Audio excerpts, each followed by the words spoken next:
First off, the war with Iran. Israel has launched what it's calling a broad wave of strikes overnight. The IDF says it's targeting the Iranian regime's infrastructure in Tehran. And the IDF also released this video of what it says are strikes on a Hezbollah target in Lebanon. Chaos has erupted in Beirut after Israel ordered hundreds of thousands of people to evacuate.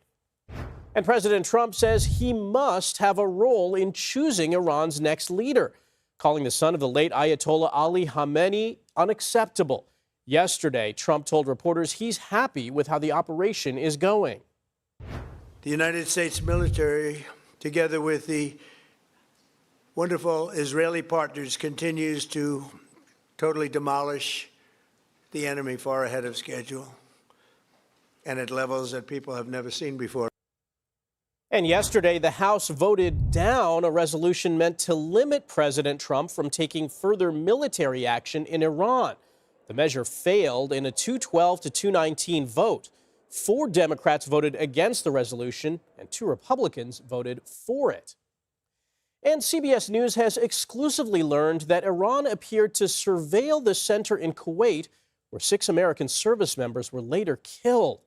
According to a U.S. Army Central memo, Iranian intelligence was likely able to identify and track U.S. forces moving off military installations as a part of the Pentagon's Force Protection Plan.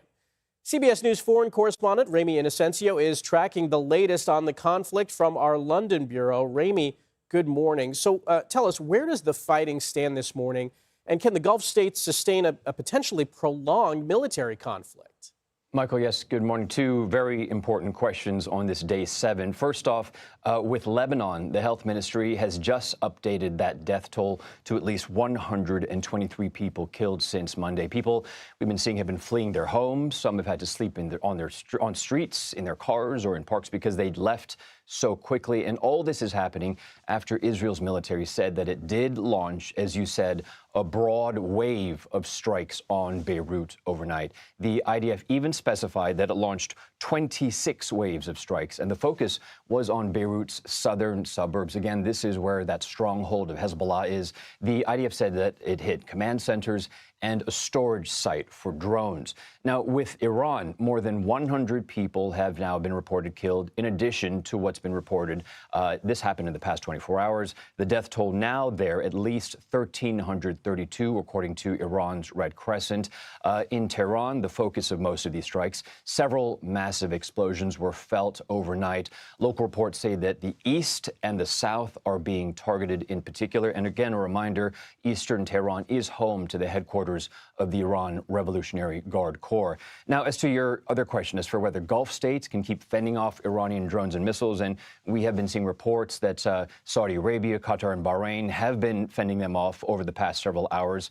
Regional officials do tell CBS News that the short answer is no, and that their stocks of missile interceptors are already running low. Notably, though, Ukraine's President Volodymyr Zelensky has weighed in, yes, another war, but weighing in on this one, and he said that he's sending drone experts to help because they, as we know, have been fighting off drones that were made in Iran, or at least follow the schematics from Iran, which were then sent or sold to Russia. And Zelensky said that the Gulf states have used more than 800 Patriot missiles to defend against all of Iran's strikes. And to put that in perspective, he says that's more than Ukraine has actually received in total in the past 4 years of its own war going on still with Russia.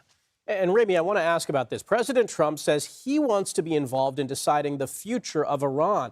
Do we have any sense of what that might look like? Right now, no.